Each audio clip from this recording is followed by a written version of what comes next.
শেষ পর্যন্ত ম্যাচটি বার্সেলোনার জন্য তুলনামূলক স্বস্তিদায়কই ছিল। সেরহু গিরাসির হ্যাট্রিক মুহূর্তে মুহূর্তে উত্তেজনা বাড়িয়েছে। বলের দখল নিয়ে আধিপত্য বিস্তার করতে পারেনি হ্যান্সি ফ্লিকের দল, কিন্তু তবুও আগের লেগের বড় ব্যবধানে জয় নিরাপত্তার একটা চাদরে ঢেকে রেখেছিল বার্সাকে। আর তাতেই কিনা চলতি মৌসুমে অজেয় বার্সেলোনার দেখা মেলেনি সিগনাল ইদুনা পার্কে। চ্যাম্পিয়ন্স লিগের কোয়ার্টার ফাইনালে ফিরতি লেগে বরুসিয়া ডর্টমুন্ডের ঘরের মাঠে অনেকটা নাকাল হয়েই 1-3 গোলে হেরেছে ব্লাউগ্রানারা। তবে 2 লেগ মিলিয়ে 5-3 ব্যবধানে সেমির টিকিট গিয়েছে বার্সার পকেটেই। তবে ঠিক সময় মতো পাওয়া আত্মঘাতী গোলটা না এলে রাতটা তাদের জন্য হতে পারত বেশ বিব্রতকর।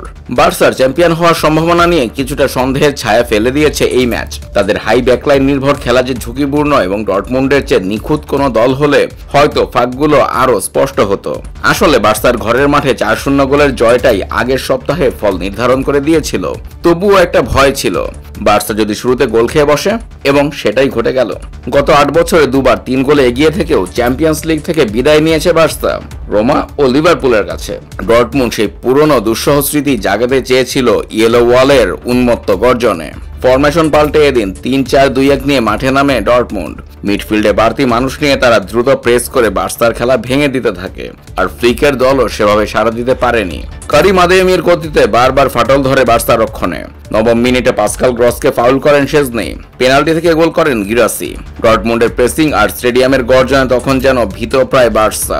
মাঠেও কাজ করছে না পরিকল্পনা। শুরুর 20 মিনিটে 5 বার লক্ষ্য বরাবর শট নেয় স্বাগতিকরা। দ্বিতীয়ার্ধে আবার জোরে সোরে শুরু করে ডর্টমুন্ড, আর গিরাসির হেডে দ্বিতীয় গোল পেয়েও যায় তারা। কিন্তু এরপরই ম্যাচের মোড় ঘুরে যায়। ফার্মিন লোপেজের ক্রস ভুল করে নিজের জালেই পাঠান রামি বেনসেবাইনি। এই আত্মঘাতী গোল যেন ডর্টমুন্ডের আগুনও নিভিয়ে দেয় অনেকটাই। পরবর্তীতে বধূ হিসেবে নামা জুলিয়ান দুরানভিলের দারুণ ক্রস থেকে তৃতীয় গোলটিও পেয়ে যান গিরাসি।